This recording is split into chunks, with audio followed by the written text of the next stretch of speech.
Bismillah. So, Quincey. Yes. Thanks for coming, bro. Straight to the point. I've obviously seen a couple of your interviews, so I don't want to dwell on too many things you've gone over before. Yeah.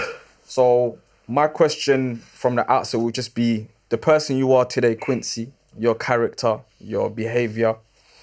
What would you say would be the key thing if you was to go back many years ago, made you who you are today, like a key day, a month, a week, an hour, a minute? It could be something. I can say, you know what? What do you mean, in a bad or good way? However, whoever you are today, positive, negative, what made you this? Was it a specific day? Was it many months, years? What made me this? Whoever you are today right now, like your character. Who I am now today. Yeah. Like, could you take it back to when you were 7, 5, 15, 25? Definitely my stepdad has definitely had an influence on who I am today. Stepdad being... Yeah, Vincent. Okay. That's a big part of your definitely. life. He was the first male figure that I've ever seen. I never known my dad when I was young. Until now? First male influence. No, not until now. Obviously, there's been lots of different kind of male. No, but as in, like, you haven't known your dad until now even? Yeah, I know my dad now. Okay. Well, I do know him, but he's got mental health and he's in prison. So the relationship is kind of... So how old were you when you kind of like came into Vincent's kind of like life? Around 3, 4, 5, probably around 5, 6. Okay. Yeah, around 5, 6, and then that's all I knew until I left home. Yeah. And in that then, if you're saying he was a significant part of your life, what is it about him or you lot's relationship? He taught me how to be tough. That's what he taught me. He taught me to be strong. That's the kind of things he taught me. He taught me to be brave, not to be scared of anybody. He taught me those things. Okay. And these are like words, or are these more actions? Like, let me show you. Both. It's actions and words. Actions and words. Even down to bringing me to boxing, to be able to protect myself and stuff like that. Okay. And bringing me through that. So you'd say he had an actual positive relationship with you then, in essence? Yeah, in a sense you can call it. Obviously, probably he wanted me to live his dream of being a boxer. So he probably saw the skills in me and pushed me towards being that person, and he supported me being that person. But it's not what I wanted to do. I wanted to do football. Okay. So when I was doing it, I was kind of angry. So you were doing boxing, but you was forced to do boxing rather than you was happy to do boxing. Yeah, exactly. So it was like that. It was like I liked when I won, but when I was fighting, I wasn't happy about fighting people. Okay. It's not what I wanted to do. But I just learned to get on with it. But it's one of those things. One of those things in hindsight now you kind of appreciate, though. Kind of. Yeah, no, I do appreciate that I learned that skill, but also on that road was other things that I learned, which got me into a place where I needed that skill to protect myself, which was being in prison. So just Quincey, just going back a bit in terms of you came at 3 to, I'm assuming, Brixton? Yeah. We was living in Clapham. We was living in Clapham, then we moved to Brixton. Okay, and I think you mentioned to me the other day that you were like born in Manchester, is that? No, my mum and dad's born in Manchester. Okay. All my family's from Manchester. I was born in Brixton. Well, Kenneton. Okay. Yeah. And in terms of early kind of like upbringing, you're with Vincent, your primary school, your secondary school, what you're going through at that stage, which kind of like led you to where you are today. How was your education? How was your social skills? How were your neighbours and so on? My education was quite all right. I actually learned what I needed to learn because I left school early, and everything I needed to know at that stage as a child, I learned it. Okay. And when I went to prison, I learned more as well. Okay, what age did you go to, what age did you leave school? I left school in the first years. Like year 7, year 8? Secondary school, yeah. What's that first year? First year is year 7. Yeah, I didn't get to the second year. I left from then. So you're like, that's age of 12, 13, isn't it? I'm trying to understand. It was called first years back in the day? Yeah. No way. I'm trying to understand what is first year. Like, you're not just saying it's so casual. I forgot you're also like, 1970s. It took me time to understand year 7, 8, 9, because we were so used to that. What was that, 80 something? 83? Yeah. Early 80s. It was called first years. Yeah. First year, yeah. Was primary school. Primary was 1, 2, 3 still. But it was called first years? Yeah, secondary school, year 1, year 2, year 3. Secondary school, yeah. First year. Year 1, yeah. So your year 7 used to be year 1 back in the day. Okay. That's what he's saying. No way. Yeah. That sounds baffling. So leaving at 12, what happened after that? I know you've spoken about it before, but just for our viewers, which might be Yeah. different, for them to get an idea. Well, of it. So- 12, around that time, it all happened at the same time. So by the time I got to secondary school, that was the same time I was getting involved in bits of crime. Okay. So I get involved in bits of crime, then they started to get more serious, and then the police started to come to the house. When the police started to come to the house, that was going to be a problem for Vincent, Okay. because you don't want no police knowing where he lives or where he's situated, which is right on the ends. Okay. If everyone knew where you'd live, they'd be so surprised. It's just right there. Do you know what I mean? So after a while of not listening and repeated getting nicked over and over again, I got told to leave home, innit? So when I was in the police station, they put me in to children's homes. Okay. From then I was just in children's homes, just committing more crime, coming back to the area, committing more crime. Next time I went to school was in children's home. I went to Stockwell Park Children to school. Yeah, Stockwell Park Children's Home, then I went to Stockwell Park School. What was the initial school that you went to when you? Dick Shepherd. Dick Shepherd. Okay. Yeah, that was my first secondary Was school. it Tulsa or something? Tulsa, yeah. Okay. Tulsa. Okay, and then you know what? You said crime as a youngster, 12 years old, 13 years old. Was that something that you were doing on your own? Or was it kind of like with others? I do some on my own, but obviously there'll be a group of us that meet up. Like after school, everyone meets up in Brixton, outside Woolworths. Okay. So all the people that tend to think the same seem to kind of congregate together. Okay. Yeah, you stand out around outside Woolworths, might bad up someone, we rush someone, beat someone up, stuff like that. Okay. Go to the arcade, everyone's at the arcade playing games, stuff like that. Just from us at that time, it was just regular stuff until we moved on to serious crime. When you go back to and you think about it at this age now, do you ask yourself like why you got into it, what made you get into it? Because did you have brothers and sisters, by the way? Did they also join gangs? They did. So everyone that was part of your family was kind of part of gangs or whatever. There wasn't anyone that done anything different. It was less common to be doing something different, put it that way. Okay, it was more common to be part of. To be part of whatever it was, yeah. So would you say in hindsight, looking back now, then your enrollment into that world was just paved for you? Yeah, like I done what I was supposed to do, basically, at that time where I was. Okay. Like what was set out for me, I actually done it. I can't say I really and truly something else would happen. I don't think anything. So you're being bad. It's not like I'm saying like your parents got onto you for being bad kind of thing. Well, my stepdad used to bring me round to people to beat up, and they couldn't do anything because he's standing there. Okay. Do you know what I mean? You're in it. So from there, I'm in it already. In it. Oh yeah, that guy owes us money. Punch him up, and I'm in his shop just battering him, and he can't do that. He could smack me up. But I'm just throwing as hard punches as I can at him. So from there, it's just kind of. You're in it. Yeah, I've been. Because I've been chosen for the role. Other people you meet, and the reason I ask that is because other people you meet, they have brothers and sisters, and they're the ones that became so-called bad boys, but the brother's gone legit. And it's like, well, what made you go legit, and what made you go left? But in your one, is as if like you're saying, boom, that's the lines, then you're in it. Yeah. You have no choice until you choose to have a choice. I was in it, and it seemed like I had a lot of potential. It was kind of like, go in, you're in it. Yeah, it's your life, basically. Yeah, this is it. Do you know what I mean? And So Quincey, in terms of just taking a step back as well, Brixton was known for, let's say, kind of like, especially, it might change now, but it's predominantly either Afro-Caribbean or maybe even the Jamaican community. Your early years, were you kind of like mixing? I'll come to later on why, but you know what, with other kind of like ethnicities, or was this predominantly Caribbean, Jamaican? How was it? Especially with your close friends and associates at that young age? Like really all our friends was black, innit? Okay. All black Caribbean people. Yeah. Would you if say... there was anyone African at that time, they weren't really stating it. Okay. Do you get what I'm saying? Were you anti others? No. Never had nobody. that? Back in the day, I'm talking about, not now, but... No. That's all that was around us. Just Jamaican, Caribbeans.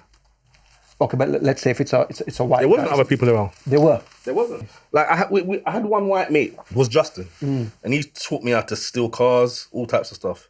He was my mate from children's homes. Okay. So we weren't anti about everything. The person I used to walk to school with was a mixed race guy called Anthony Stestanovich. Whisper. That was my best friend. Okay. Do you know what I mean? What year are we talking now? First year. You gotta break the algebra down for me, akhi. 1990s, 2000s, what's that? Yeah, it's like early 90s. So would you say there was a lot of Africans here at that time then? There was. Yeah. But they just wasn't speaking up that they were Africans. Were sliding through and stuff like that. Okay. Yeah. Okay. It's not like how it is now. Yeah. Everyone's proud and stuff like that. Yeah. Before it was a bit more. You say there was more assimilated Yeah. within the Jamaican culture. Yeah, So they'll act like a Jamaican person. They might even use the words as of it, so you wouldn't even know. You wouldn't even know. Because initially there used to be a lot, you know, you're looking at 80s now. Yeah. And people used to take the piss out of them, don't get me Yeah, wrong. it's the thing. Yeah. Just take the piss a lot out of of them. division and, you know, take Caribbean, the piss out African of and so on. Like, Well, they used to use that word boo and all that stuff. Yeah. Definitely You know what I mean? down Take in the piss out of Deptford them. sides, that was like that. Yeah, they used to take the piss out of them.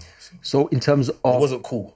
To be African. To claim that you're African. Yeah, fresh off the African boat. clothes and stuff like that. It wasn't cool. It wasn't the thing. You know what I mean? So moving forward in your kind of like, you know, year one, let's say you're about 15, 16, 17, what's happened? Did you go to prison in your early years? I went to prison at 15. As soon as I turned 15, they sent me to prison. So that's like young offenders now, yeah? Yeah, young offenders prison, yeah. You've gone in there, you've come out, how long did you spend in there? I got 3 years, I done 2 years. You've done 2, you've come out, what's happened? Just went straight back to crime. Crime, yeah. Crime, what we looking at, crime? Robbing banks and stuff. Yeah. That's a British Robbing thing, yeah? banks. Yeah. Robbing banks, robbing post offices. Hasn't changed. Robbing banks, fucking post offices, robbing bureau de changes, holiday, you know that holiday, what are they called? Holiday Inn. No, what are they, the things where you go and book a holiday? Oh, like a Thomas. Travel agent. Yeah. Thomas stuff Cook's like and that. Yeah, stuff like that. Okay. And then where did this, I mean, they said you were a part of the Brixton 28s. Yeah, that started from probably hanging around Okay. in that Woolworths place after school. Okay. We all congregated. It just probably part of it happened there. But when I was at my stepdad's shop, obviously, his because he used to have a shop on the front line, and on that shop on the front line there's a thing called Dexter Playground. Do you know where it is? Yeah. Yeah, so in there, that's where the older 28s used to congregate at the end. Okay. Sit down there, and I used to go over there and climb over there. And that was my first like kind of initiation with them. Okay. Do you know what I mean? But people more my own age, I met them outside of after school. So it's like 28's after school older club. than you then. Huh? 28 was older Yeah, than the your older than time. me, yeah. Okay, yeah, so it's your stepdad's age group kind of thing. Nah. Younger generation. They're Younger than him as well. They're younger than him, yeah. They're younger than him. So how was your relationship with them? What did you, after engaging with them, meeting them, what else did you move? And why was they even called 28s? I don't know the history of that. I don't know, I heard some guy called Freddie Daly or something called it 28s or something. Because there was 28 of them or something. Something so simple as that. Yeah, there was 28 of them. You literally call yourself the 28s. That's what I heard in a group chat where the 28s were in. Okay. I was So listening the to what they 28 of said. them and they just say call it 28s. Yeah, just call them 28s. And this was a But he was gang? taking the piss though, I heard, Okay. out of them, but it stuck. But this was a gang. What was they?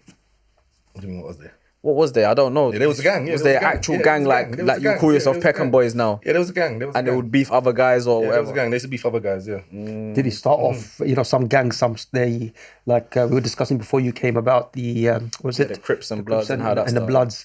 Remember, they came from the Black Panther Party. Yeah, Black I Panther don't Party. think this was that deep. It wasn't like that. Yeah? Okay. It wasn't about defending the community.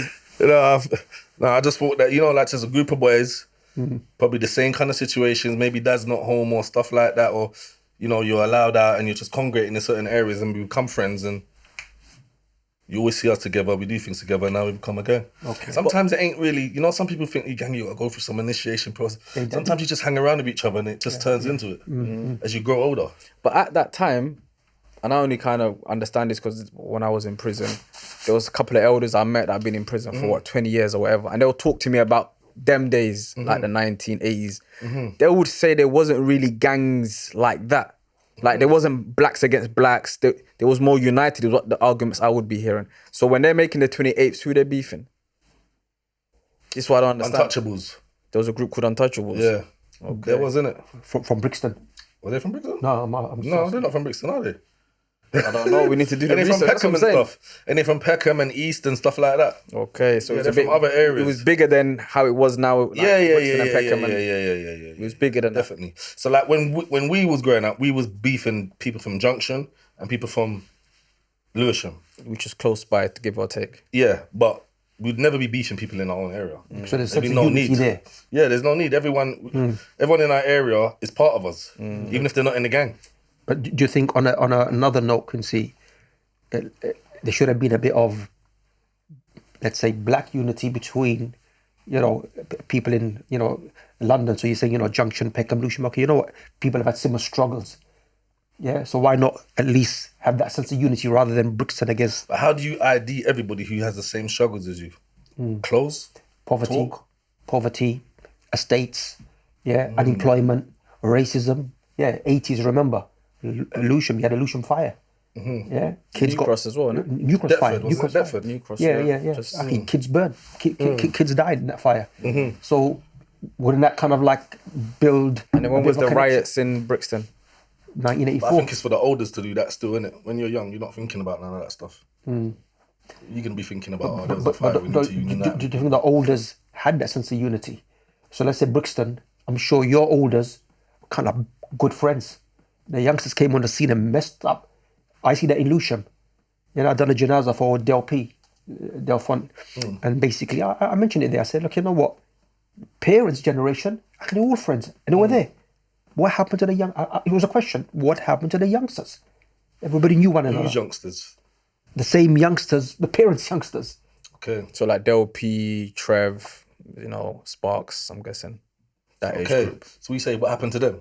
No, so my question is, why couldn't have the same kind of like unity be with the second, third generation of, let's say, within the black? I'll put it this way. Look, you see Sparks, yeah. He's got a kid he's got a kid with my sister. And me and him used to beef before. Yeah, you mentioned you brought him. I brought him here to you. Yeah, I brought him here to you. Yeah. That's his only child. Do you get what I'm saying? So with certain people, there's certain things that's not a problem, but there's certain other people. Intelligent kid and as I've well. realised as well, it's mostly the weak people, See, mostly the weak ones, they carry grievances and carry them through the rest of their life, and they stop things from improving. Something they that carry you say as grievances forever. It's like they might get in a position of power later on, and now they want to execute how they're feeling now. They don't let go of things. I think Coley said There's that. a lot of stuff like that, man. Coley said the same thing. Yeah. There's a lot of stuff going on. Like, you Coley. Yeah, Coley was saying something he said the similar. same thing, yeah. It was basically Lots saying of when them we was people. trying to squash beef and that, he doesn't really give advice to everyone because it's usually the ones that are the nerds that will act like they're listening to you, but then go behind your back and Yeah, snake. they mess everything up. But the ones that have respect, when you tell them, "Lo, let's squash the beef," they will squash it if they really want to squash it. And if they don't, they will tell you straight up, "I don't want to squash it," and you know where you stand. But there's other people that are weasels and do little, you understand? So I think that's understood. But I think the point he's making, and which is sad, it happens in most areas, is that there is, and that's what I got from this elder man when I was in prison with him. I think he got like a 30-year bid and he's been in for years. Was he from Brixton? He didn't say he was from Brixton, but he was from South. And he was saying, you know what? He was talking to me at my age group. He's like, you lot just beef over anything. My age group, we was best friends. And in fact, I could go east, north, forever, and I know a man from there. We used to beef the white people because they was against us. That was kind of his generation. Then obviously whatever happened after that, my logic was more what I said to you before. Sometimes when there's not enough of you, whatever looks like you is your best friend. Because there's not enough of you. Yeah. But then as soon as it becomes massive now, there's too many black people, it's like, well, let's find something to disunite about. 100%. I think that's what kind of happens. But even from the olders, the big men in Lewisham, I've heard that Lewisham and Brixton man never really liked each other anyway. Okay. I've heard that from older people, not even the older 28s. I want about big men. They didn't even like each Like other. my dad's age, like in their 60s and that. They've never liked each other. Okay. I did read up something about, I'm not into the music world, but something about the Saxons and the... Coxon. Yeah, there was... There you go. There's already a I heard divide right there. There was some, there was some division about that. And they sound similar. Coxon, Saxon. Okay. Do you know what I mean? What's the difference in that? One's from Brixton, one's from Lewisham. Is that what it is? That's what I know. That's the only one I know, That's what I literally. know. But Smiley Culture used to come and talk on Saxon, and he's from Brixton. They're linked up, innit? They linked up because look, They must have, because Smiley Culture came on Saxon. Papa Levi was from Was he Nunhead. from? He was like Saxon, but from Lewisham. Or was he? Did he jump on Coxon? No, he was Saxon. Or was he? These are sound systems, by the way, back in the day. Yeah, so when I researched it, I saw the issues with regards to the differences between a Coxon and Saxons, I believe. But I didn't know the issues, and I don't know if any of you know. You're talking about the Vikings and the Saxons, yeah? Nah, Back in the day. You got it might come from that, though. It might come from that. You never know. The name probably come from there, though. Yeah, Saxons and isn't it? 'Cause Coxons. it's English. Yeah, it's like, why would that be? Because they're from Jamaica, right? Yeah. But most of them English, Caribbean, Exactly. heritage. Exactly. But we don't know why there was an issue between the Coxons and the Saxons. Because you said there was beef between Lewisham and Brixton Yeah, from never way liked back. each other. Yeah, big men. So, And that's the only link I they've could told me find that. was the music issue. But it's just steel pans. I'm not trying to, because some OG might be watching. No, it's bigger than steel pans and Still bands. steel pans. You know, like Still bands, yeah. No, separate from that. The sound systems, innit? Sound that's all it systems. was. Yeah. Probably need to do research on that and find out what the issue is down there. But Yes, the point was basically in terms of, okay, you're probably right in terms of there was already kind of like disunity, maybe not to the level that we see it today and so on. So my thing was, maybe I'm talking about before the Saxons. Before. So there was a level of kind of like, understanding. Because look, I think you were mentioning it. There was a time where a black man passes a black man, what does he do? you do a little headbutt. Correct? Yeah. There's a level of respect. You disagree? Fighting is like, yeah, but I agree with white people as well. Yeah. Some. But some do it because they're out of place. Okay. You know, there's someone they're not supposed to be. Sometimes that's why you might get the headbutt. Okay. So yeah, you cool? You good? Do you get what I'm saying? It might not be genuine. Like, understand, yes, brother, love. understand. Or, Okay. do you know what I mean? Yeah, so moving forward, Quincy, in terms of Brixton 28s, you had another stint in prison. Was that to do with Brixton 28s? Was that something else? What was your second time you went into prison? For robberies. What was your age at that time? Again, 18. Still young. How long? Got 5 years. 5 years. Done 5 years just straight? Yeah, I got 5 years done under 4.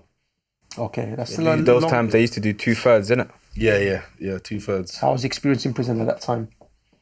Same as the last one, really. London prison, or you're still in young offenders? Felt Ellsbury, stuff like that. Yeah, Okay. yeah. Experience? Very violent. It was very violent. When I was young, I was violent in prison. Okay. But I realized that, you see, with the it's like the longer you're in something, it becomes easier to work out how to get through without having to go through all the drama, if you get what I'm saying. So, if you're in prison as a big man and you're getting bent up every week, you're an idiot. Do you get what I'm saying?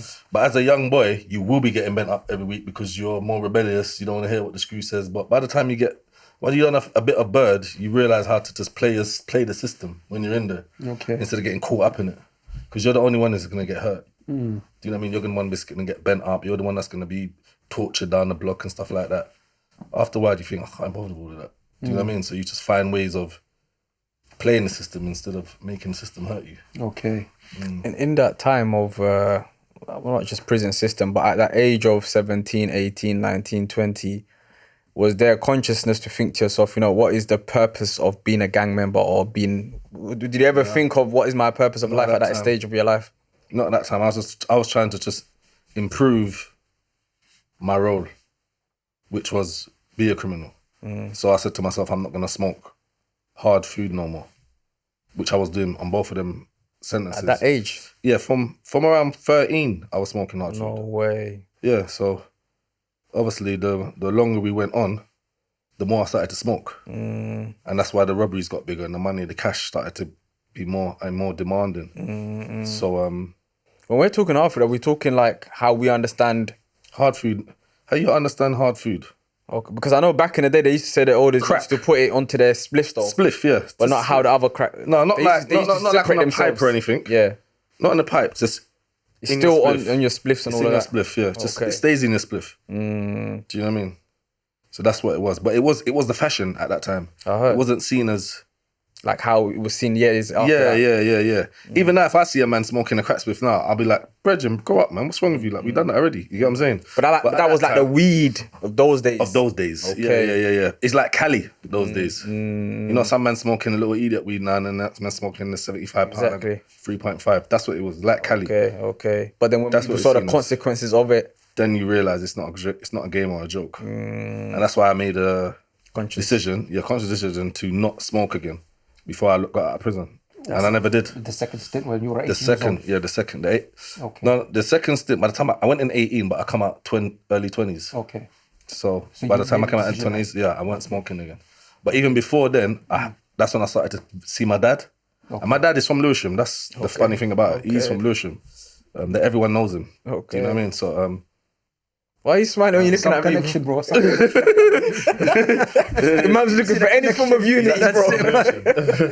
yeah, and Okay. so that was one of the first times I saw him. Before I went to jail. He searched for you. You searched for him. No, I How went did to that look come for him. about? I went to look for him. Okay. Yes, I was in his. He had a little kind of like hostel place, halfway house, where the rest of them, him and another few people that have got mental problems stay. So I should just go in there and sit down with him. Most of the time, just sit with him. But How was the relationship with him at that time? yeah, at that time, yeah. How was it, your relationship with him? Did you? You be real? There was nothing there. Do you know what I mean? But I'm sitting with him. Okay. But I'm sitting with him. Do you know what I mean? But there's something there in a sense that you went to look for him. No, obviously there's something there. There's something in my heart or what I'm searching for to be next to my dad. Okay. That's why I'm there. But when we're having a discussion now, there was no discussion. Do you get what I'm saying? We're just presence. Just presence alone, yeah. Just sitting there. Me always asking me, is you all right? And you go, yeah, I'm all right, son, I'm all right. Do you know what I mean? But one thing he did say was do not do robberies again. That's one thing he did say to me. And I remember that. Okay. Yeah. And after that, I got nicked. For a robbery. For a robbery. But probably I went to jail. prior to that it happened and they caught up with you or No, probably I listening got to him caught on the job. Okay. Do you know what I mean? So, but it was something when I was in prison that I remembered. You know, yeah, because the maddest I'm thinking, yeah, that's what my dad said. Don't do robberies no more. So from then, I never done no robberies no more, and I never smoked crack no more. From then, when I came out, it was different. So small words but big significance. Yeah, because he didn't say nothing much to me. That's the only words he's ever really gave me. So when I'm sitting down in jail, somebody, it might even be you. someone talks too much. Yeah, goes over your head. Yeah, exactly. But simple things, sometimes you remember it. Yeah. So when I was lying down in jail in my bed, I remembered that's what my dad said to me. So those are two mental decisions I made to say, yeah, I'm not doing that, I'm not doing that. And they both associate with each other, the smoking and the robbing. Did anybody They tell go you about the together. smoking? Did anybody say to you, stop that as well? That was No, wrong? no one ever told me to stop that. I wasn't really around people who was anti that. They was all into it. So what made you wouldn't kind of hear like even give that up? because I kept coming back to jail. Okay, you connected it to that. Yeah, I keep coming back to jail, and I was thinking I don't want to come back to jail. Okay.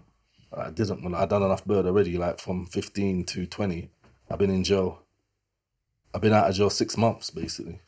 What was the 15 to 20. What was the difference in mindset from stopping smoking drugs to coming out and being sober, if you want to call it? Did you change your crimes? Was you still a Yeah, I criminal? started selling drugs. Okay. That's what happened. So it actually helped me.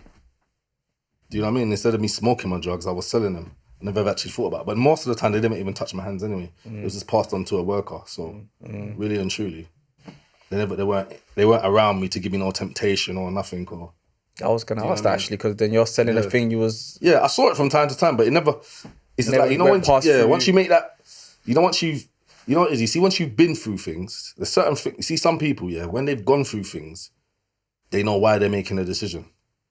Do you know what I mean? And I knew why I was making that decision because I didn't want to feel the pain of prison anymore. Do you know what I Sometimes mean? we have this in Islam, we have this, you know, the companions of Prophet Muhammad. Most of them were converts, reverts.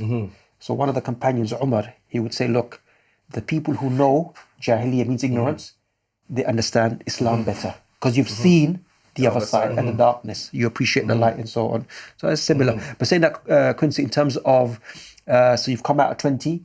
2021 bordering, Yeah. 20. Went inside again? No, I never went inside straight away. Okay. Took me around 6 months. 6 months. Yeah, it took me around 6 months. And that was for selling? No, that wasn't for selling drugs. That was shooting at police when they tried to pull me over. So that's what I'm saying. That's how much I didn't want to go back to jail again. You know, all of that. Even that decision was based off that. I don't want to go back. I don't want to go back, man. I've had enough of it. What was the reason? Because many people watching this, so-called gangsters, maybe come out of gangsters, would say prison it's light work. I'll do that bare times. No. What is it about it? Then it felt like it was nothing. I was just getting through it, you know, like some kind of training program. But as you get older, that's what I'm saying. Even before I got out, you know what it is? Maybe it's not even as you get older, is as you have a certain amount of it, then you feel like, nah, I can't be doing this no more.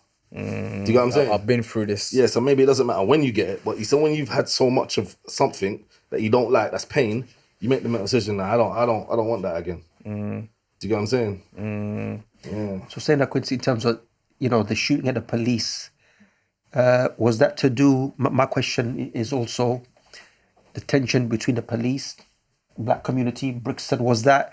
I just want to go back in prison, he said. Don't want to go back to prison. Was just that? Yeah. Nah.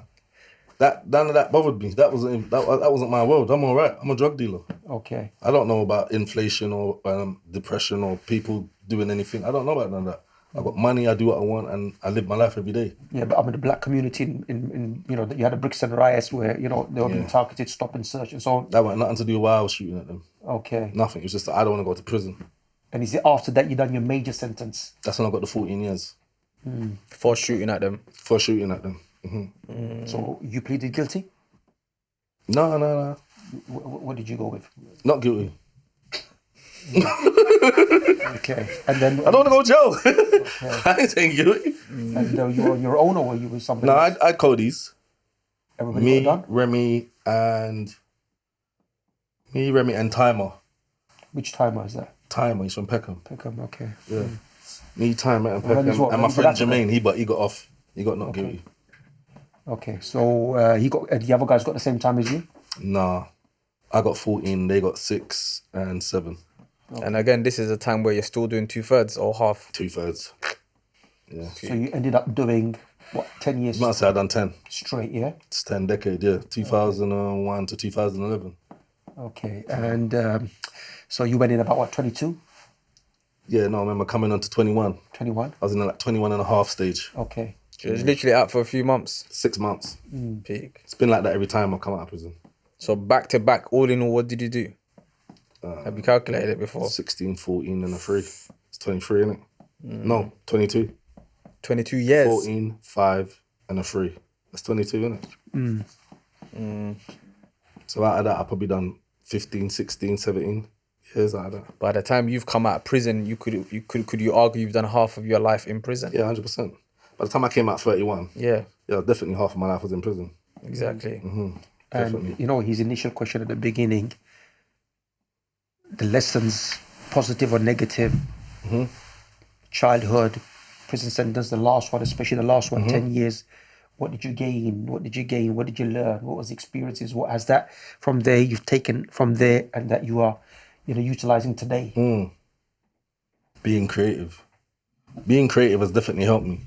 If I wasn't creative, I don't know where I'd do. I don't know where I'd be. Do you know what I mean? Creativity helped me focus on something else. Okay. 100%. Even then or now? 100%. Even then, on that sentence. Because I remember when I got sentenced, I said to, I went downstairs, everyone was complaining, but I was thinking, why are you lot complaining? I got double what you lot got in it. They're making that bit noise. Maybe they think I want to make noise as well. But I'm not really, I'm thinking I'm still lucky. Because of my journey. You know what I mean? You don't know I'm about them. They don't know my journey. I think I'm okay with this. Because they were trying to find a way to give me life, innit? So anything after that, I'm okay with. So we go downstairs, they're making noise. I just got on my knees and I just said, please God, don't let me feel this. That's what I said to him. I just said, let me feel this. I just got back up and acted normal. And then once inside, he showed me how to be creative. And once I was being creative, it's like I wasn't even in prison. I was in my own world, always thinking of bigger things. So, Do you think it affected mental health, your mental health, your mental well-being? mental health would have to get affected, but it's how long you can hold on to your sanity for. So distract yourself from what the system designed to do to break you. Do you know what I mean? Because quite a few of my friends have just been violent against the officers until they've injected them. So Okay. I didn't go down that road because I already been through that in young offenders. So I was thinking I can't carry that onto it because they will start injecting you. That's when you say, look, play the system. We're in a serious prison. Yeah, exactly. Do you know what I mean? They send psychologists to your rooms, try to talk to you, try to trick you into saying certain things, but you've got to be on point. And once you say one wrong thing to their assessments, you're gone. Do you know what I mean? Or you're not even gone, they bring you to the next day to see the next doctor who's got more power to do something to you. Okay. So once you're going along doing what you're doing in that system, in that ACAT system, you have to remember and know what you're saying. Because if you don't, one word will change your life. Do you know what I mean? Answer one question in ignorance. Or maybe you're angry or something, and that's it. They'll just write it down, and then that adds up to that, and that adds up to that. Bring your past together, make one whole picture of you, and then you're on a different wing getting injected. So You have to be careful. But also, Quincy, some of your friends, close friends, some of your close kind of like family members you brought up with, the Muslims. You also mentioned, I think, when I first met you, you accepted Islam, you took the In Shahada, around 1995. and then you took a step back. And then 1995, that was my first sentence. Okay, So that's when it happened in 1995. okay, And it didn't change until 2007. okay. Yeah, 2007. So, question firstly. 2007. Yeah, 2007. So you accepted Islam when it wasn't cool to be a Muslim at that time. The hype wasn't there. No, it wasn't based off People trying become to be Muslim, my accepted friends. in and be around there, everybody. Okay. No, it wasn't really like that. What made you take the Shahada at that time? You know what, yeah? I thought about it more, yeah? Since we last talking the other day on the other podcast. And I think about it more, yeah? But maybe, yeah, I was thinking, maybe it's my own ignorance or my own default why I took it. Because maybe, yeah, where I got kind of abandoned when I was younger, yeah? The feeling of, being part, like, and when someone really, like, I've never been in a position where I've been able to accept anybody's love or any good feeling that you'd want to show to me, because I'm not in that character. Okay. Growing up. So you see, that first time when I met these brothers, yeah, I don't know, it's just like it's a disarming feeling, and I just felt the love from them, and it just happened. Okay. It just happened. Maybe it was my own ignorance why I didn't check things out further or do anything else, but it was just the feeling of feeling loved and accepted. Where did Do you get this what I'm happen? saying? In prison or In what? prison, in Aylesbury. Okay. Yeah, by some brother called Sinbad. Mashallah. Yeah.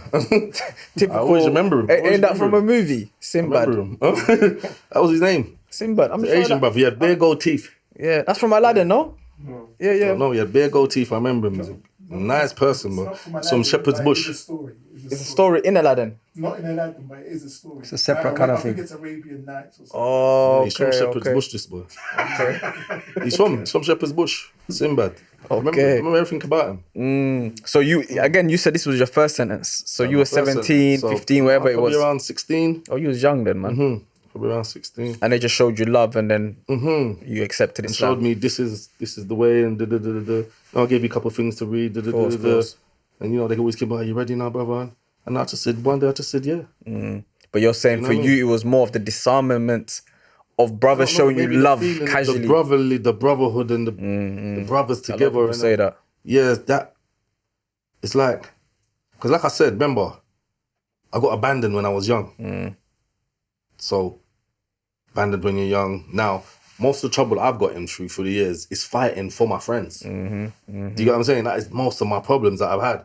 I've never really had problems with people. It's me picking up my friends' beef. Do you get what I'm getting? Again, maybe because I'm staying at his house because I'm homeless. So I feel I need to defend him. Of course, there's there's small things. There's attachment. Do you get what I'm saying? So maybe most of the stuff I get in trouble because of things like that. Do you get what I'm saying? So when I felt that, his thing just felt different, like some genuine love that I've never felt before, and I just wanted to be around it. Yeah. And how was your journey in that then? It was nice. It was calm. There was no problem. Never had any problem. Never had no problem. It was a quiet life because, like I said, it wasn't. Like something that even the police or the establishment was even gotten worrying about or anything. Yeah. So it was just a peaceful life.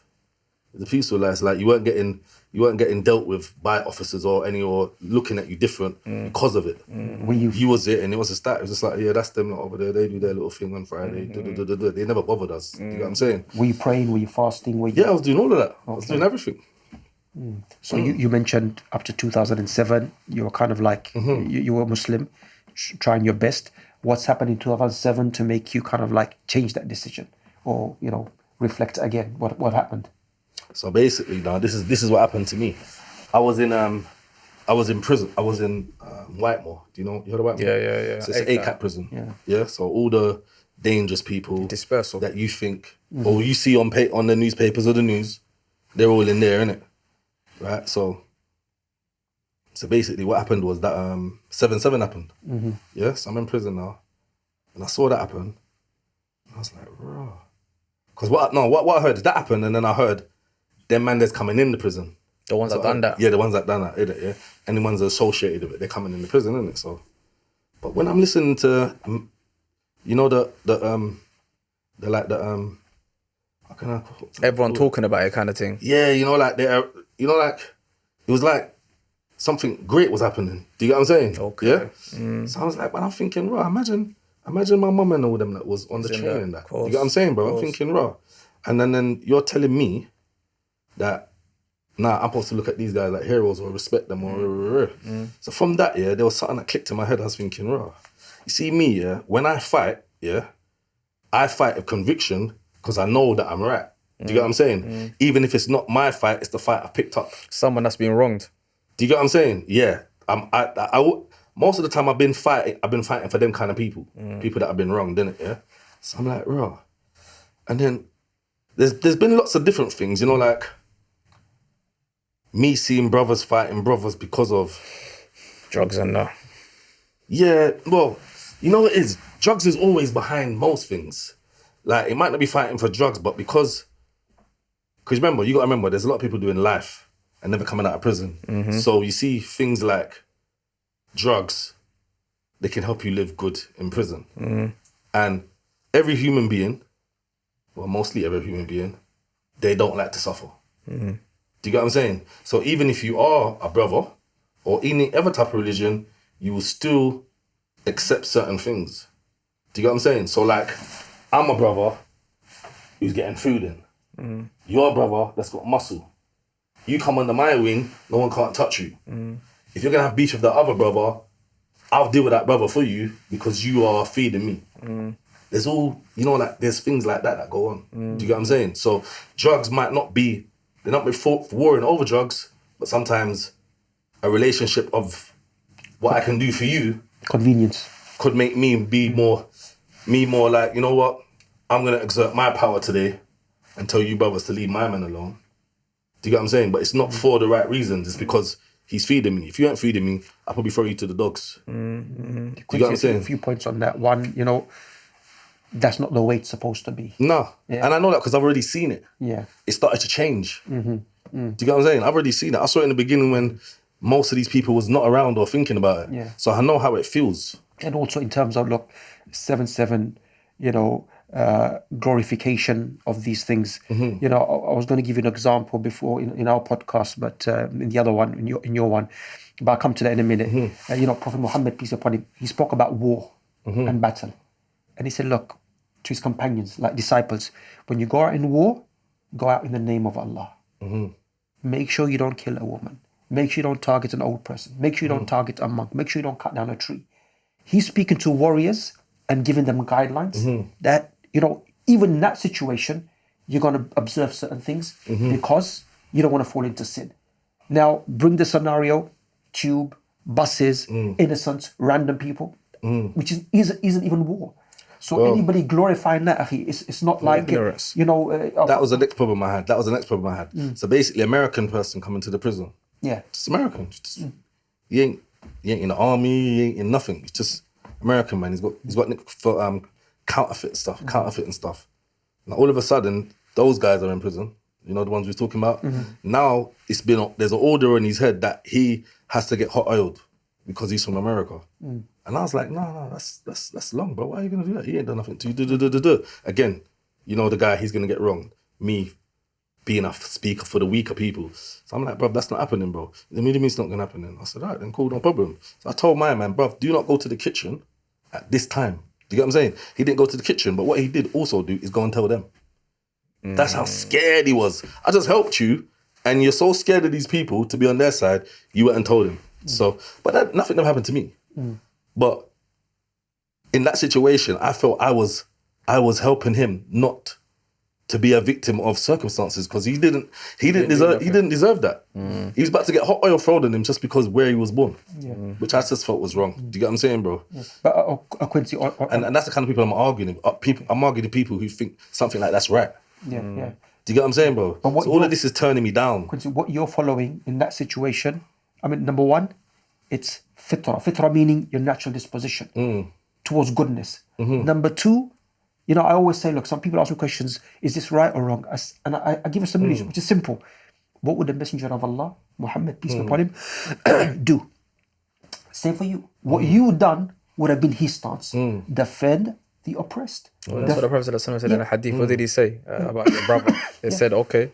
They said to him, the Prophet ﷺ said, he goes, help your brother, whether he's the oppressor or oppressed. They said, we understand helping your brother if he's the oppressed. It's simple, just like you just go and do the opposite. But they said, how do we help the oppressor? He said, by stopping him from doing the oppression. You understand? And that's what I try to do, by displaying what I'm saying to the argument when the argument was in the air. But once you do that and display that you can have a different thinking to the group, You become looked at differently. Do you get what I'm saying? And you feel it. Do you get what I'm saying? so people don't check for you. Yeah. And if they can't do nothing to bro. you, it's more of that kind of Yeah, thing, more bro. than they can do. Do you get what I'm something. saying, bro? This is what happens. And it's a start. It's a start of the process. Do you get what I'm saying? So And you would have been in the right Much more. Islamically. No, of course, that's what you've done. Akhi. That's a good stance, because you know what, you're defending somebody who's about to be oppressed for no reason. for no reason. Yeah. Unjustified. If he's meant to get it, he's meant to get it. That's what it is. Yeah. But he wasn't. He's oblivious to everything that's going on. And if you went to the Muslim brothers and said, you know what, you guys are doing wrong.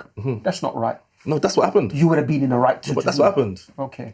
That's exactly what happened. Yeah. So my point, Quincey, look, the other angle is in terms of don't judge the deen, the religion, because of the actions of a few. Remember, these are what's a few. The vast majority.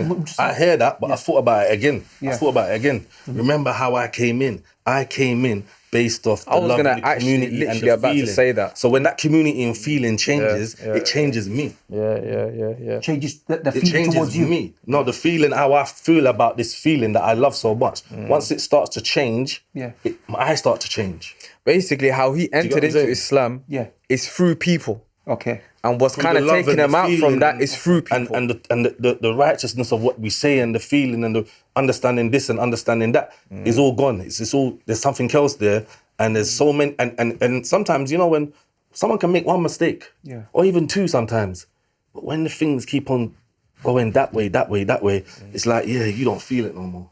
It starts to hit you like, okay, do you get what I'm saying? So that's what I'm saying. The feeling where I came in, which was community and brotherly and thingy based, those people, that changed around me. Okay, I understand. Where I was. So that maybe was if I was still around Sinbad and that, maybe it still would have been that. But that environment there, it was different. Okay. But going back to that, so would you say, Quincey, in terms of the belief aspects, when you first, 1995, you said, with the brother Sinbad, that was more to get that belonging. It wasn't really the beliefs and understanding. This is what I'm saying to you. So obviously, I've always believed in God. Okay. So that was never even something that's questioning me. Okay. So it was just a place of placement. Do you get what I'm saying? Okay. So when I got brung into Sinbad, brung himself to me, and we made each other brothers in love, that's where I felt I was supposed to be.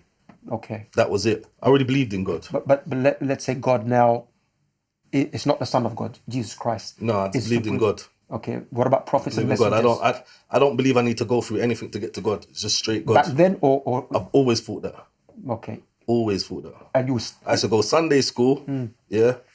That concept of praying to Jesus to get to God Was never there. it was never in my head. Day of Judgment, Paradise, all No, of that. it never figured. All I just knew about was God.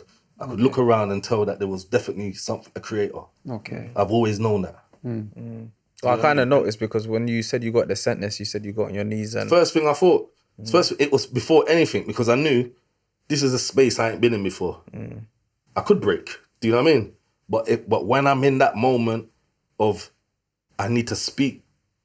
to the creator. Yeah, you know that feeling. You know that feeling when you're in trouble, you phone your mum. Do you get what I'm saying?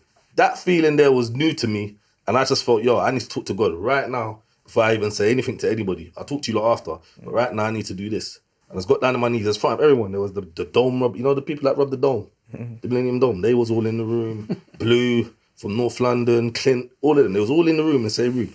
Just dropped to my knees in front of everyone. I just prayed, and then I got back up and spoke to everyone because I just knew I needed that. If anything's gonna help me, that's what is. Because I've seen God in my life 100 times. Do you know what I mean?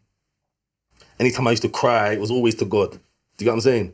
when I was on homeless and I'm walking around the street and I ain't got nowhere to live, I'm crying, but I'm talking to God. And then bam, something will pop up. Even if it was a bus to sleep on, something will pop up. It's always God I was talking to. It was no one else. Okay. Do you know what I mean? So you have like a profound attachment to the Creator. Exactly. But you would say in your own way that you didn't just want to follow Islam because of what other people kind of showed you, basically. And so you took your own path in essence. Basically, yeah, basically. That's basically what happened. Like, I didn't feel what was going on anymore. So I just thought, you know what, bro, I'm just going to do But me. would you say, look, that's their mistake? That's not the religion's mistake.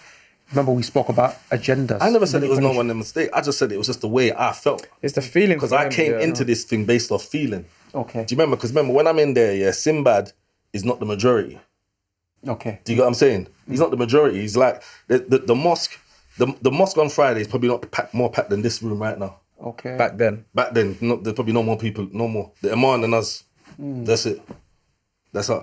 So when I said, when I came close to Sinbad, it wasn't a thing. That's what I'm saying. You know, some people will get close to some people because it looks right, or it's in fashion or something like that. I got close to him, and when I got close to him, I just felt the love. Do you get what I'm saying? And it's the same thing that you left when you the love wasn't there no more. You still in contact with Sinbad? I've never seen him again. Okay. Mum's like, get in contact with Sinbad, get back to Islam. I've never seen him again. Huh? Bring back the love for Quincey. Yeah. Hey, what, Sinbad, did he have that little golden little thing you can touch? He had that, no? Sinbad. In the movie, That's though. No, that's Aladdin. Is it Aladdin? I'm mixing the Sinbad two the up. pirate. Ain't Sinbad the pirate? He's a pirate. Is he a pirate, yeah? I'm mixing the two up, man. I'm mixing the two up. No, I'm mixing the two up. Okay.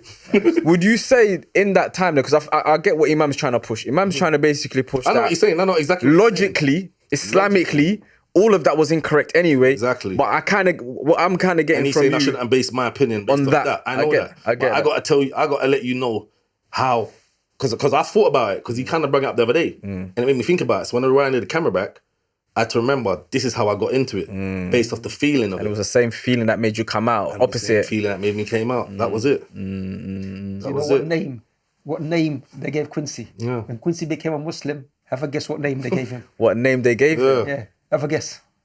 And I'm trying to think of your history. I don't know, Umar or something. First name was Jihad. Second name was Saifullah. Yeah. So he's around those kind of remember brothers. this. Yeah, I remember that. Sword of Allah, Yeah. Jihad, which is like war.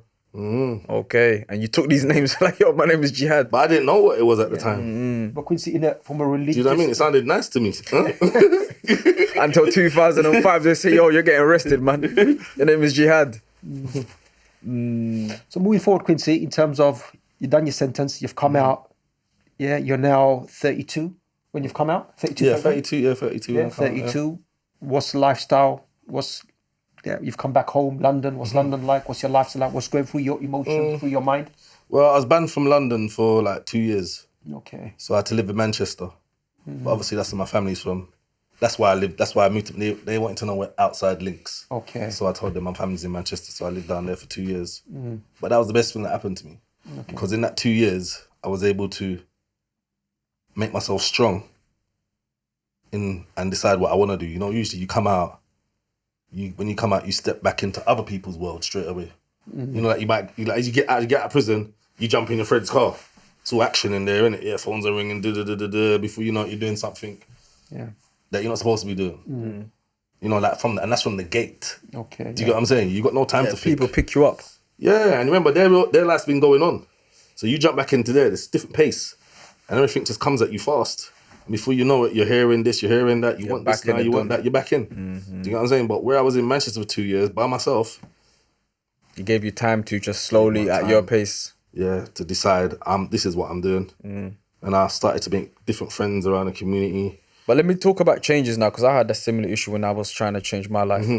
What made you say, I'm going to change, and then stick to that change? My 2 friends that died when I was in prison. Whilst you was in prison. Yeah. Saw them or they was on road? Say that again? You saw them in prison dying or they was on road? No, they was on road. Okay. One of them was on home leave. He died on home leave. I spoke to him early the day. And Natural death or road? I got shot. Okay. Yeah, I asked him, what's he doing in there? What's he doing down? Why are you doing on the ends again, innit? Oh, don't worry, I'm just going to go back. Bam, he didn't even get back. On that same day, Same day I to him. spoke to him, bro. Yeah. The other guy, remember the one I told you got off the case? Yeah, one of your boys. Jermaine? Yeah, so basically he came out, he thought he was Billy the Kid. Do you get what I'm saying? Because he was a young boy. Bust my case. He went to Nando's in Shepherd's Bush. Was in there, some guy tried to come in there and shoot him. Took out his gun, killed him in Nando's. Got not guilty. Self-defense kind of. Self-defense, got not guilty. So he got not guilty for that and not guilty for the police shooting. Sorry again, the guy tried to shoot him. Yeah, he was sitting He on shot the Nando's, person. Shot the guy back. The guy ran out of Nando's, jumped in his They car. didn't do him for the burner or estate nothing? agents. I don't even know if they got the burner. I don't know what they got, but he got not guilty, bro. Okay, so he's living that life of bust this case, bust that case. And he's young. He's a young boy. So he's done that, and obviously he's got into some things with some other people, and he's got shot. But he didn't die straight away. Do you know what I mean? He was still going in and out of hospital. Like, he got shot around 6-7 times, but he was still alive. And in and out of hospital for around 6-7 months. And then again, I spoke to him early in the day. He said, yeah, I had to go back in hospital. I've just been sucking on ice poles because my belly just feels so hot. And then that was the last time I spoke to him. He died later on. From the gun wounds of that time. Lead poisoning, yeah. SubhanAllah. Didn't leave his body, so. So those two, was they back to back? Back to back, man. So that made you kind of, Yeah, that's when I moved. They moved me to another prison because I had a fight. It's like they put my enemies in my prison. draw you And out. they was in remand. Like, they just got nicked. They put them in my prison, which I don't know how they got in my prison because my prison's convicted. Sentence. Yeah, maybe they were trying to build a report on them, for the judge because they was in for some shootings. So yeah, put him in a prison with him, who's in for shooting at police, fighting as soon as they see each other, gang affiliated, no report, give that to the judge, Bad record. and then build up whatever they need to build up against them. But then obviously once I got done for that case, they moved me up to Franklin, which is Durham. I didn't know. It's like another ACAT, Franklin, It's no? another ACAT. Yeah, I can only go ACATs. There's 4 of them. I can't go anywhere else. So Franklin is where all the white people are, basically. They've even got a landing called Mississippi. Yeah, that's where that's where all of the white men them that don't want to be around no one else except for their own. Basically. They call it Mississippi. Mississippi. Ain't no black man up on that landing. Black man on that landing, no. None at all. And the screws, even through the day. I said, have you seen Albert? Yeah, he's on Mississippi. Like, it's not Mad. it's not just spoken against amongst the prisoners. Like, that's the name of the landing, Mississippi. Cool. So you got to Franklin and you're thinking, what now? Holding my own corner. No 1 and 2 people, but everyone's holding their own corner. Is that where you had a fight in the shower or something? No, That was the next That was Portland when I was younger. Oh, when you were younger. When I was younger, that was on my first sentence. So what I've done is I met this guy, Paul Massey. He just came to my door one day. He was a gangster from Manchester. He got killed not too long ago. Oh, Paul from Manchester, the one Yeah, that got Paul shot Massey, yeah. with a Mac 10 or Yeah. yeah. And he just came to my door and he said, "You're out there, kid?" I said, "Yeah." "Is it me smoke?" I said, "Yeah." He said, "Yeah." He threw some ash in my door and said, "Keep your head down." I said, "All right, cool." So basically, just behave yourself. Do you get what I'm saying? In Franklin, yeah? In Franklin, yeah. Just random. I don't know him from nowhere. Okay. Do you know what I mean? Think you're only black kid, yeah, let me help you out. Yeah. He said, "You're out there, black. You're out there, guys." I said, "Yeah." He said, "Just keep your head down." So under my door. Yeah. And that's the only contact I had with him. I just see him on the landing, nod his head. Do you know what I mean? It's not like he was getting seen spoken to me or anything, but he was the cleaner. Okay. So he could just come past your door and that. Do you know what I mean? So in that time, you're saying that's when your 2 boys died. What See, kind that of time, decision that you 6 made? months there, bruv, I ran 100 songs. I ran 100 of them. And that just helped me create art. I used to get books, lots of books on the library. I'd be reading. I probably didn't go to bed until 5s in the morning and that. But was there a Lost. conscious decision made to change from that time though in your head and you're like, I'm going to be creative when I come out? Yeah, 100%. 100%. Even before that, it was there, but I weren't really digesting it. Because basically, my friend who died, the first one, he used to show us how to make money. And before he died, he sent me songs and that. I said, "This is how we're going to make money this time." Do you know what I mean? So I was like, yeah, it sounds good and that. Do you know what I mean? But then when he died, I read all over his stuff again. All over the letters he used to send me. And it was just like, it's like a reformation. You know, what is it called? Reformation. What is it? To reaffirm. Reaffirm. Yeah, to reaffirm So your again, thoughts. it's like my dad thing again. Do you know, like my dad thing again? Don't do robberies. Now this one, he's telling me this is how we're gonna do it. And anything as I know him, even not even is physically, even spiritually, intellectually, if he says, yeah, this is what we do to make money, always works. So he's a man that was clued up with the business game. That's the one. That's how I know him in my life. See, when anything to do with that, he says boom, boom, boom, it happens. Do you know what I mean? His name was Tipsy, by the way. He's from Peckham. Do you know what I'm saying? So I've heard of that. that was him. So you've come out, you spent 2 years in Manchester. When did you decide to, start your podcast? No, I started making music. Start off with that when you first Yeah, came in out. Manchester. I made an album in Manchester. Okay. Yeah, I met a couple of guys. Aleem from Manchester. Yeah, he's a good brother. They had their own studio. And I just came there and recorded my songs. They helped me record my whole album. Made my artwork, stuff like that. And that was my first body of work. And then as I was making that, Jaja, he From Brixton, yeah? yeah, he phoned me and said he wants to do an interview. So I was like, yeah, you can do an interview. You can jump on a song with me. He said, yeah, no problem. He came up to the studio, Aleem studio, made a song with Jaja. And I came down and done an interview. And then after the interview, I released my album. So it was like, things was moving. Okay. I could see it moving, like. Did you carry on do on the one music thing, side? one thing. Yeah, but what I done is I started making a drama series because that's the next thing I was doing in the prison. I was writing scripts. Okay. Yeah, I was writing little scripts. But they weren't actually for anything. They were just little scenarios I used to write. Like things you probably real stuff, but you fictionate it and put different characters and different names. And it was coming to something, but it didn't came to anything until I sat down on road and made a conscious decision. I'm going to make a drama series. And then even then, when I made a drama series, I didn't even use those. It was just like, those were practice. Okay. Do you get what I'm saying? Is that ongoing still?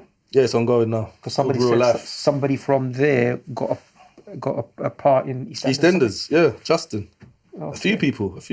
Even Nye, she got her own show after that. So Yeah, you've there's been done quite a it few. and it's gone out there. Yeah, it's on the internet. Okay. Yeah, it's even on Younger TV as well. On the smart TVs. Yeah. Yeah, there's an app on there called Younger now. Okay. It's on there as That's well. what it was Real called. life. This web. Real Life, the thing that I created. It was called Real Life. Yeah, it's called Real Life. It's still out there now. So that's what you We'll be meant by filming the end of the creativity month. in prison. You started to Yeah. become creative. Yeah, This yeah. is what it was leading to. Yeah. And then when did you start the podcast? I started a podcast ages ago with people in the community like Talib and Abs and all that. But Which Talib? Right. Big. Talib. yeah. Okay. But I was more putting them in the podcast. Like it was for them. Okay. Do you know what I mean? So that lasted for a while, but then but that wasn't when podcasts were like banging. Do you get what I'm saying? So maybe it was a bit before our time.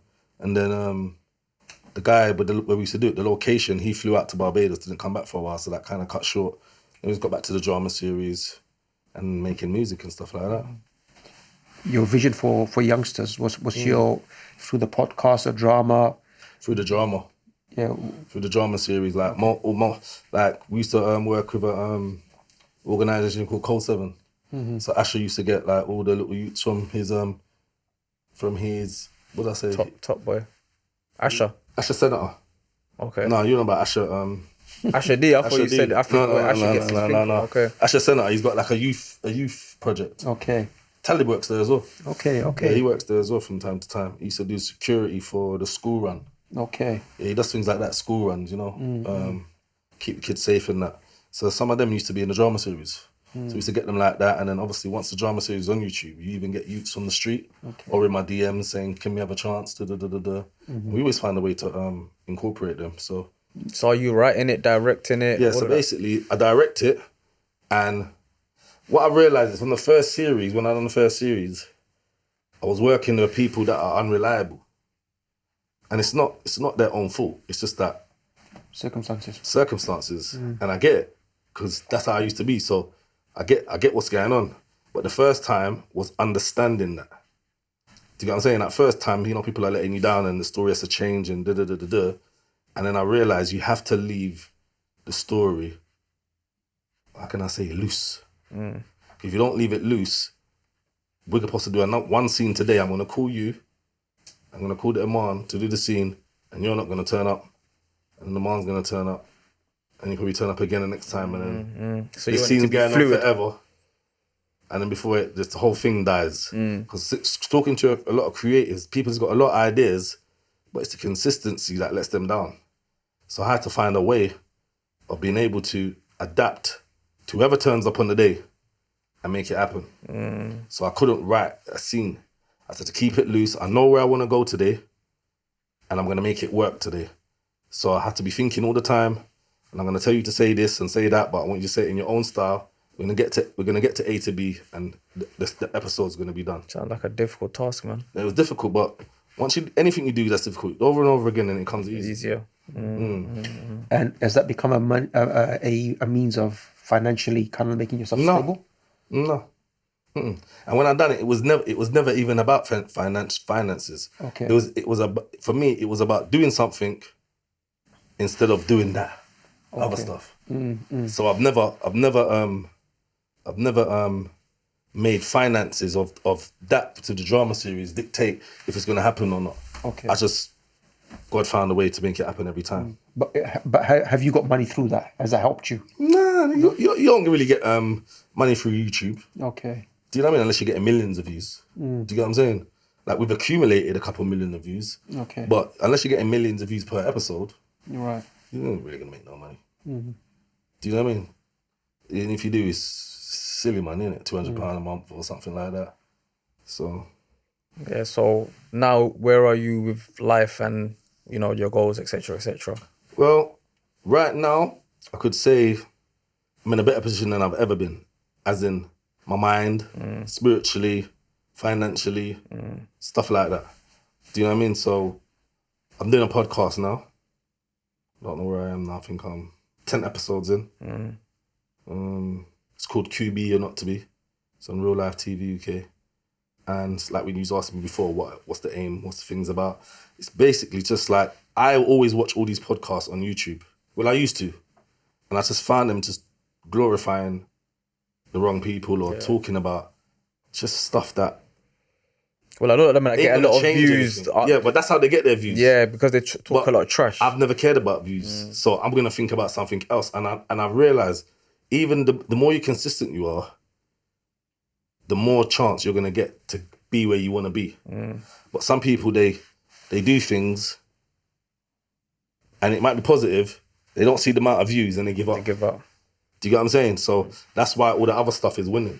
Well, it looks like it's winning. Do you get what I'm saying? So I've realised, I've gone into it and I've studied. Before I didn't study, I just used to upload. I studied how things work, YouTube marketing, algorithms, stuff like that. I've studied this stuff now. So I've just realised the YouTube is like an ocean. Do you get what I'm saying? So, and if you think you're just going to put one thing up in the ocean and you're going to be seen, It ain't gonna work like it's that. not going to work. You got to keep pushing up until you are just basically everywhere in YouTube. So quite a quantity over quality kind of. Yeah, and then once you start stabilizing yourself, then you can focus on quality. Do you get what I'm saying? But you got to be seen. Consistency, yeah, because you can't, even if you had the best episode ever, you just get lost. Because can you imagine how much other people are uploading on a daily basis? Do you get what I'm saying? Makes sense. So that's where you are right now. That's where I'm right now, yeah. Okay. So obviously, my real life now is on the Yanga TV. It's on the app. So, you know, there's little, what's it called? Advertising opportunities to make. Okay. Yeah. But that's just happened now. Do you get what I'm saying? So, After the work. yeah, that's what happens now. You know what I mean? Like I've done around 3-4 episodes series of real life, and not until now. This guy here, he's from Lewisham as well. You know, he's got his own app. Nudging me, man. Connection, bro. Connect him again. He's got his own app. Okay. He's got his own app, and it's on every Samsung TV, Okay. which is good. But it just happened the other day. But he was on Sky at once. Do you know what I mean? So, but now he just said, you know what, I'm breaking away from that because he couldn't get to do what he wanted to do, and now he's made his own app. And it's on all Samsung TVs, which is, I think, is a big thing. Of course it is. As you buy a Samsung TV, The not app even is just there. Samsung, any smart TV, The app is there. it's there, Yanga. Yeah. So, Cool. and he's man. always looking for content. Okay. Yeah, he's always looking for content. Okay. We give you your own little section, and you can make as much. You do a deal with him, blah blah blah. Yeah. Look into it. Any opportunity is a good opportunity. Do you know what I mean? So that's where you are right now. I think for me, going back on your life, Mm-hmm. it seems like a person who had a very, there's very few people that get pushed into the life that you was pushed into. It wasn't a choice. Mm-hmm. No. I was trying to get that out of you before. Like, Yeah, it was you, yeah. did you make that choice, but you was No, pushed into it? I'm too young to make any choice. Do you know what I mean? All I do is when I realized that I wasn't kind of wanted around there, I just had to do what I had to do to survive. And that's what my life become. My life just become surviving. Do you know what I mean? Because I wasn't living no nice life or anything. Most of the time I was homeless, trying to beg a friend to stay at his house. The only thing I would add to it, Quincy, is, we call it qadar. Qadar means Allah's decree, God's decree. Pushed into, but remember what you mentioned, a lot of the stuff that sometimes you were doing is because you're defending someone. Somebody's oppressed, you're getting into a fight. Yeah, meaning whatever you've been through, it's Allah's qadar to make you the person that you are today, to give back to the community the way you're giving back. So there's still a wisdom behind it. Sometimes it's difficult for us to understand, but Allah, we plan, but Allah has His own planning, and He's the best of planners. No, I appreciate you coming back, bro. But what I'm saying is from 7 and 8, I haven't actually made a decision to do anything. It's people pushing me down the road. At that You were age, young. Yeah. When I'm 7, 8, 9 and beating up older men that I cannot physically beat up, but I'm having to stand there because my But even stepdad's then, supporting me. It's like Allah's plan, but let's say a wisdom in that is, in your later years, teen years, a guy's being oppressed, but I'm going to defend him now because I can fight. 100%. Yeah, 100%. You understand? Everything is, it's done for a reason. It's We a reason. we might not understand the wisdom at that age. Yeah, I didn't. I didn't like what I was doing to the man because I could just tell. Inside of you, you didn't. But I had to. And the creativity, you have to go for prison to understand. I need to be creative to survive in prison. Yeah. But now I'm going to use that creativity To survive outside prison. outside, yeah. You understand? So there's, Now there's blessings in all sorts, man. So we were just saying, I appreciate you coming. We usually do a basic question, which is, you are where you are today. There's many youngsters watching this. What kind of life lessons you've learned to give back to them that they can take with them from this video that's going to benefit them, hopefully in some form of way? You know what? Yeah, I've been asked that. Yeah, quite a few times. Like, what would you tell the youth? That kind of vibe. Yeah. But I always, you know what it is? Yeah, some people. Yeah, they have prepared answers. Yeah. And they all start to sound the same or sound answers. similar. Do you get what I'm saying? Yeah. But for me, I don't know if it's. You know what? Yeah, I definitely had a lot of opportunities. Yeah. To talk to someone, but I just didn't choose to. Do you get what I'm saying? And I don't know if that's because of how I was raised. You don't talk to nobody. Do you get what I'm saying? Problems are your problems, you solve it. Yeah, but as a young person, you shouldn't have to feel that way. That's a lot to take on. So really, when I'm sitting down with a person in the children's home, I could really tell them what's happened in my house or what's been happening in my life. And I might have been dealt with differently instead of being seen like The problem. Do you get what I'm saying? When really, even today, when I tell my story of how I ended up on the streets, people are like, wow. So imagine if I told them that as That age, that 12-year-old. Life could have changed differently. Could have changed differently. So Say you're a victim, let me help you, let me put you in a better place. Exactly. Bam, bam, bam, bam. yeah, I just feel like, you see, if you're that young, you shouldn't be trying to protect none of them but yourself, you get me? Because whoever's supposed to be protecting you ain't. That's why you're in that position. So if you get a chance to, speak to someone who can help you, take it, because you don't know where it's. If you don't know where you're going to end up, because already you're on the fringes. And more than likely you're going that way. That's the way you've been sent.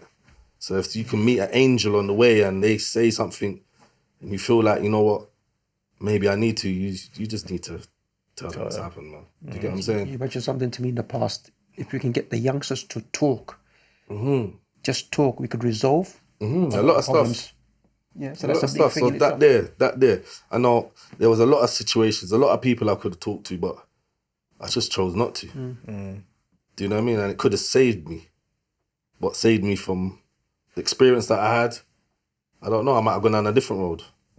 But I see I might have got treated different. So I could have gone on a different road. But when, like you said, when you're seen as the problem, you get treated a certain way.